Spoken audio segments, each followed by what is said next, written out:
Next tonight, the thousands of wasted hours spent by police officers appealing low traffic neighbourhood fines. According to new figures, the fines are mostly issued for unmarked vehicles, but the accusations are that the hours taken to sort appeals could be better spent, as our political correspondent Simon Harris reports. The rules of low traffic neighbourhoods are simple. Disobey the signs and a camera captures your number plate and issues a fine. But now it's emerged thousands of police vehicles are falling foul of LTNs, forcing the Met to spend hours challenging each and every penalty charge notice. No, it's not a good use of police time, and it can be incredibly frustrating for officers who are trying to get out and about and do their job. Having to deal quite often with multiple of these type of tickets. London boroughs issued Scotland Yard with almost 20,000 penalty charge notices last year. The Met can apply to have them cancelled, but the process takes an average of 25 minutes per case. That's the equivalent of almost 1,600 days of policing spent on admin. LTNs have proved controversial and divisive. In Redbridge we had an LTN around Cranbrook and it was a disaster. There were people stuck in ambulances, the fire brigade were having to smash down the barriers to attend calls, police were not able to follow suspects. It just was a complete car crash and ended up they had to be taken out.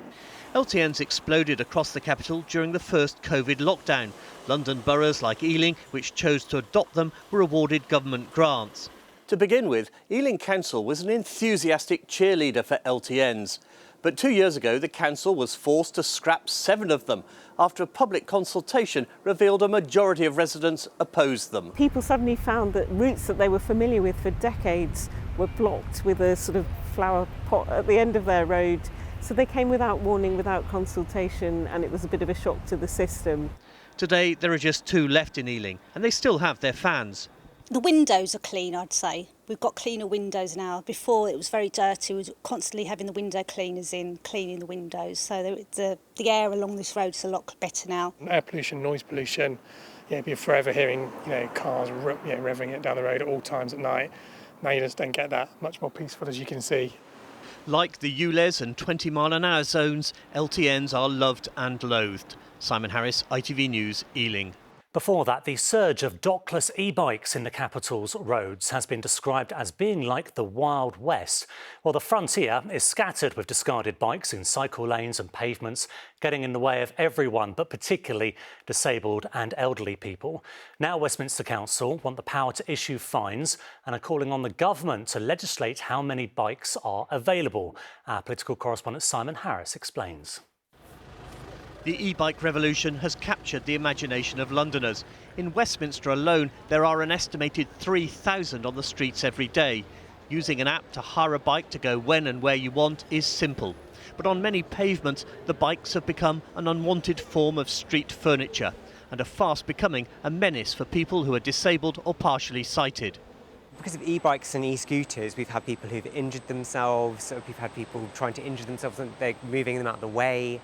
People have had to step onto the road because if they can't get round the obstacle on the pavement, because you may not necessarily know exactly what the obstacle is, but it's the fact that they're so random. Westminster's answer is to create more than 200 parking bays for hired e-bikes, similar to the docking stations used by Boris bikes. It's a first step in what it hopes will be a significant drive to clear up the clutter littering pavements. Ultimately, Westminster would like the power to fine riders who dump e-bikes outside of designated bays. But that would need a change in the law, although the council's hoping it might be included in the government's next transport bill. At the moment, it's left to the bike hire companies to issue penalties, which might be a warning email or a £2 surcharge. The council says it's not enough. We want at least a £10 fine, at the very least, with increased fines for repeat offenders. And at the end of the day, if people continue, then they should be banned from being able to hire one of these e-bikes. Lime, one of the biggest firms, claims to have 1.25 million customers in London. A spokesperson said, "It is clear that a standardised London-wide service with more dedicated shared e-bike parking locations across the capital is needed to fulfil demand, maintain convenience and ensure tidy parking. However, they're regulated and policed. The e-bikes are part of the fabric of London life." Simon Harris, ITV News, Westminster. Westminster Council has grand plans to return Oxford Street back to its former glory. Once famous for its big-name brands, the shopping strip has recently earned itself a reputation for souvenir shops and brightly coloured candy stores.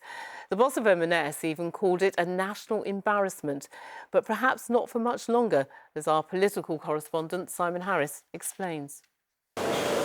In its current state, it isn't ideal. Britain's best-known high street is troubled. I think it's fair to say Oxford Street has been better in the past. Its image has been tarnished. Trade has fallen. The loss of tax-free shopping has had a hugely negative impact on the West End. But Oxford Street hasn't run out of road yet. Just look behind me, all these people. This isn't a national embarrassment. By night, Oxford Street is a magnet for rough sleepers. Doorways and pavements become makeshift camps. And then there are the candy stores, taking the place of prestige retail brands in empty units. At the moment, I can tell you that candy stores represent less than 1% of the trading space. But even the vacant units, they might look like they're vacant, but they're under offer. Deals are happening all the time. 15 deals for permanent stores have been done since the beginning of this year, and that's happening all behind the scenes. Hopes were high of a further boost to trade with the opening of IKEA in the former Topshop, but that's been postponed by a year. And the redevelopment of M&S's flagship store near Marble Arch is on hold after ministers said no. 2.5 years ago, the government ended VAT-free shopping for overseas visitors. There's a shop here selling Rolexes for £10,000.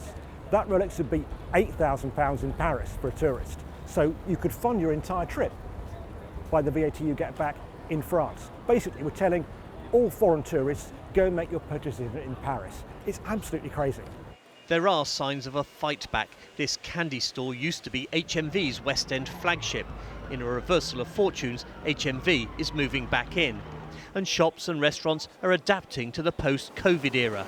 Overall, there are less people working in an office Monday to Friday. What we're finding equally is at the beginning of the week, it's a lot busier across the estate, and Thursday is a new Friday. John Lewis has been in Oxford Street for almost 120 years. We see us being here for at least another 120 years, if I'm really honest. Through the pandemic, we saw online trading really rise, but now we're seeing customers return in numbers into our physical shops. A post-pandemic Oxford Street is evolving. There are plans for wider pavements, LED lights and more seats.